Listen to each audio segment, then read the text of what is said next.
nurses could be, they don't have the education benefits. Could be a dental clinic or Right. or Well, eye we- clinic, vision clinic. Well, we that found don't some. have the education benefits. So we tried to do a mix, you know, have an agreement with a ratio. You get so many GTAP people, you know, we might get so many slots, but you have to have paying people to support that. Yeah, well, we have actually found that some hospital systems will pay for this, for their nurses and Yeah. doctors. So we just have to, you know, talk to them and see what's available for their, you know, educational support system.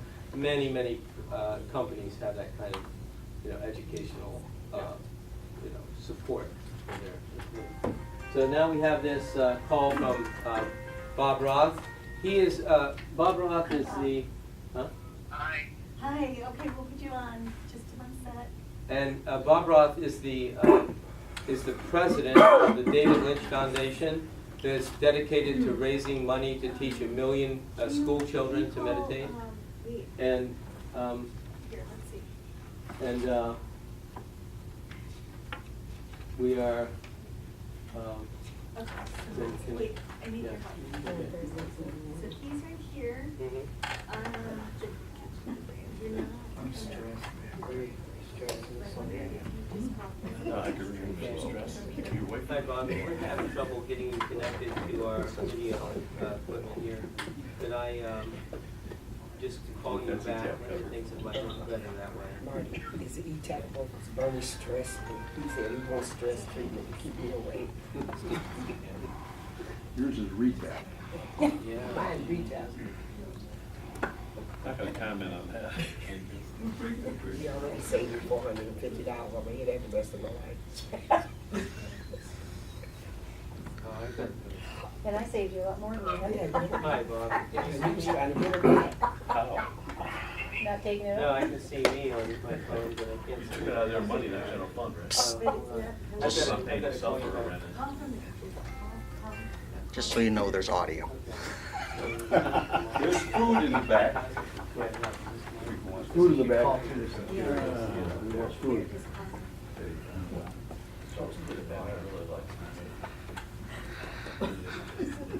They do that again, Marty, start coughing loud.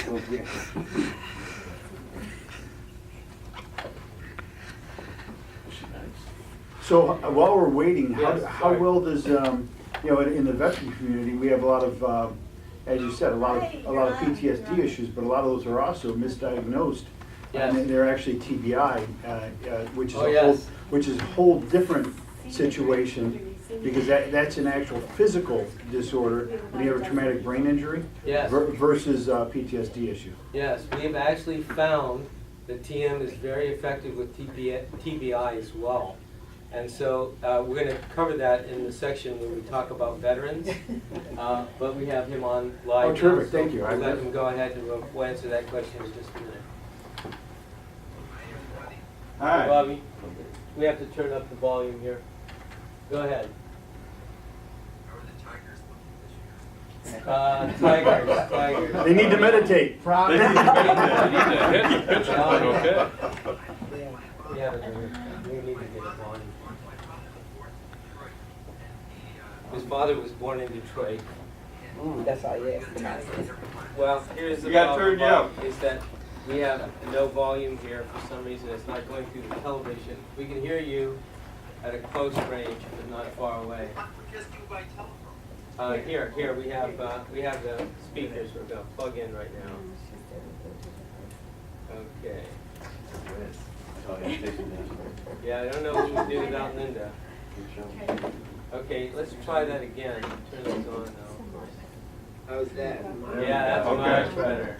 Here. Yeah, that's much better. Okay. What about your father?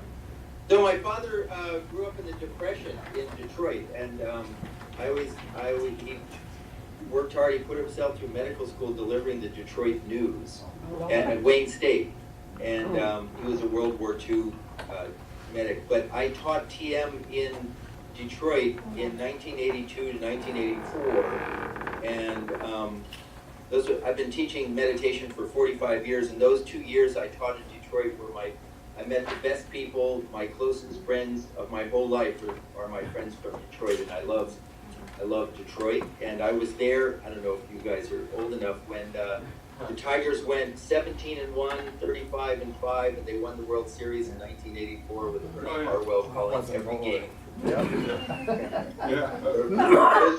Those were golden days, other than the bad boys, the Pistons.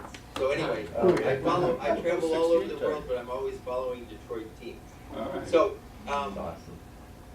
Jim, did you get a chance to define what Transcendental Meditation is? We just been basically doing just introductory things as introducing ourselves and so on. So you can. So my question is, how many of you have tried, if you want to admit it or not, some form of meditation, or in your life? About 4 or 5. And the other 8, not so much. Not so much. And does the word meditation, for most of you, is it have sort of weird? Let me preface this by saying, I'm not your typical meditation teacher. When you think of what a word meditation teacher, and I'm sure Jim and Linda are the same, I'm like really practical. I'm a skeptic. I'm not into woo-woo or new age stuff. I like stuff to be practical and down to earth and scientific.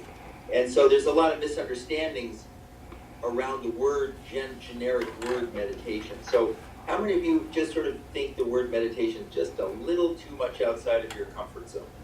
No. Just a little too weird. There's one. Maybe a couple, but not many. I like the way you wave your hand like that. Like you didn't want other people to see you were waving your hand. Yeah. So what I want to do is, it's such an interesting thing, because when I first learned this almost 50 years ago, you didn't even want to say the word meditation in polite company. It was just too strange. It was a cult, it was a religion, it was a sect, it was for hippies. But it certainly wasn't for anybody who's practical and down to earth and has a family and a job to do and life. It wasn't real. And besides, I pray, or I have my religion, and I don't need some form of something other than that.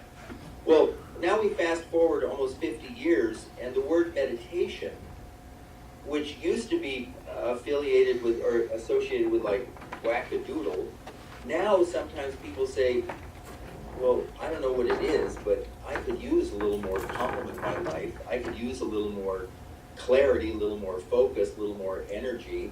I'm finding myself getting a little more anxious than I used to, or overreacting to the kids, or not sleeping as well as I used to, or I need more coffee to get through the day, or more wine to get to sleep at night.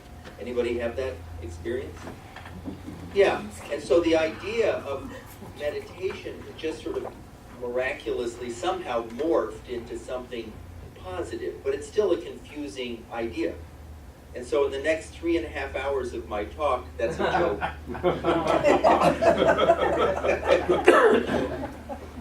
We Detroiters like to talk. In the next few minutes, I want to do a few things. Why is meditation? Why are people taking meditation more seriously? And specifically transcendental meditation. Why are books being written about it? Hospitals provide it to patients. Why are businesses offering it to their employees? Why are military bases? I'm teaching TM on military bases and military colleges all over the country. We're in schools. So professional athletes practice TM. So why? Briefly, I think we've reaching a tipping point. Word meditation is still for some a little strange, but still, all right, I'm willing to listen. I think the tipping point is for 3 reasons. I think the problem of stress is worse than it's ever been before. Yes. With the 24/7 world, particularly with our kids, just not